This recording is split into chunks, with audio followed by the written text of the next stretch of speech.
గుడిసెలా ఉంది కదా, ఆ గుడిసె అటు పక్క ఈ పక్క మా అమ్మమ్మ ఇవన్నీ నాటింది, మొక్కలన్నీ గార్డెన్ లాగా. ఇవన్నీ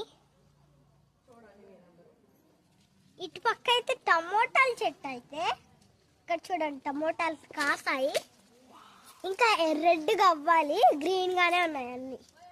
అగో బుడ్డ బేబీ టమోటాస్ కూడా ఉన్నాయి. అసలు ఇచ్చింగ్ లాగా అట్లా వచ్చాయి.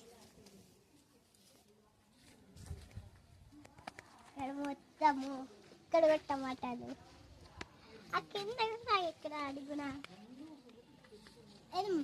ఇంకొక చెట్టు చూపిస్తాను మీకు. ఇదో కాయలు, ఈ చిక్కుడుకాయ చెట్లు, చిక్కుడుకాయలు. ఇంకొక చెట్టు చూపిస్తాను, ఇది వంకాయ చెట్టు అంట, వంకాయ చెట్టు. మిరపకాయలు, ఇది మిరపకాయ చెట్టు, ఇది గోరింటాకు అనుకుంటా, మిరపకాయ చెట్టు. తింటారా? లైక్ షేర్ సబ్స్క్రైబ్ చేయండి, లేకపోతే మీ కళ్ళలో వచ్చి మిరపకాయ పెడతా.